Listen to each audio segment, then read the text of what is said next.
সুপ্রিয় দর্শক, জীবনের গল্পে আপনাদের স্বাগতম। ক্যামেরার সামনে দাঁড়িয়ে আছেন এই মুহূর্তে একটি বোন। আমরা শুনবো তার জীবনের গল্প। আসসালামু আলাইকুম আপু, কেমন আছেন? ওয়ালাইকুম আসসালাম, ভালো আছি। আপনি কেমন আছেন? এই তো আলহামদুলিল্লাহ ভালো আছি। আপু, আপনার নাম কি আর কোথা থেকে এসেছেন? আমার নাম হচ্ছে সোনিয়া, আমি রাজশাহী নওগাঁ থেকে আসছি। আপনার নাম সোনিয়া, রাজশাহী নওগাঁ থেকে এসেছেন। জি। আচ্ছা, ঠিক আছে। আপনার বয়স কত? 21। 21 বছর বয়স। আপনার বিয়ে শাদী হয়েছে? না, বিয়ে শাদী হয়নি। আপনার ফ্যামিলিতে কে কে আছেন? আমার ফ্যামিলিতে আমার মা আছে, আমার বাবা মারা গেছে, আমি একাই। আপনার অন্য কোনো ভাই বোন নেই? না, আচ্ছা, আপনার আব্বা কতদিন আগে মারা গিয়েছেন? 1 বছর হয়েছে। 1 বছর হয়েছে আপনার মারা গিয়েছেন। জি। তো এখন আপনার মাকে নিয়ে আপনি চলছেন কোন রকম? হ্যাঁ, আমার মাকে নিয়ে চলতাছি, একটু কষ্ট হচ্ছে। আমার মা বাসা বাড়িতে কাজ করে, এই এভাবে।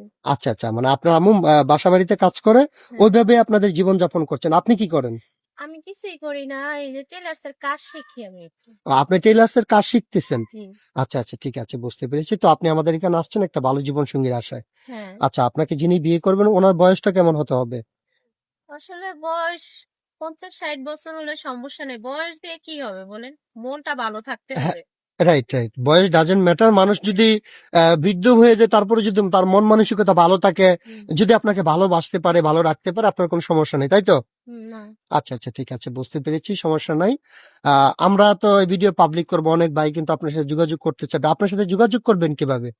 আসলে আমার ফ্যামিলিতে সমস্যা, আমার মা আমার ফোন দেয় না। আর কিভাবে যোগাযোগ করবো? এই ভাইয়াদের নাম্বারে, স্ক্রিনের নাম্বার দেওয়া থাকবে, এই নাম্বারে ফোন দিলে আমাকে পাবেন। মানে আমাদের নাম্বারে হ্যাঁ, যোগাযোগ করলে আপনাকে পাবে, আপনার জি। ব্যক্তিগত কোন ফোন না, নেই? আমার ফোন নাই। আচ্ছা, ঠিক আছে, আমি বুঝতে পেরেছি। তো সুপ্রিয় দর্শক, এই মুহূর্তে ডিসপ্লেতে যে নাম্বারটি দেখতে পাচ্ছেন, এটা হচ্ছে আমাদের নাম্বার, ইউটিউব চ্যানেল কর্তৃপক্ষের নাম্বার। এই নাম্বার ইমো হোয়াটসঅ্যাপ খোলা আছে। যদি কোনো ভাই ওনার দায়িত্ব নিতে চান তাহলে ওনার একটা ছবি স্ক্রিনশট মেরে পাঠিয়ে দিয়ে আমাদেরকে ভয়েস করবেন। আমাদের প্রতিনিধিরা আপনাদের সাথে কথা বলবে। কেউ অযথা অডিও কল, ভিডিও কল দিয়ে আমাদেরকে বিরক্ত করবেন না। আচ্ছা, ঠিক আছে আপু, আমি আপনাকে আরেকটা কথা বলি। আমরা এই ভিডিও পাবলিক করার পরে দেশ থেকে প্রবাস থেকে অনেক ভাই কিন্তু আপনার সাথে যোগাযোগ করবে, আপনার দায়িত্ব নিতে চাইবে। হুম, অনেকের 40, 45, 50 বছর হয়।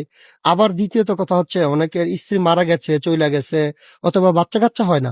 ওনার হ্যাঁ অনেক টাকা পয়সা আছে, চাইলে আপনাকে অনেক সুখে রাখতে পারবে। আপনি কি বিয়ে বসবেন? হ্যাঁ, অবশ্যই বসবো। বসবেন, মন থেকে বলছেন তো? জি।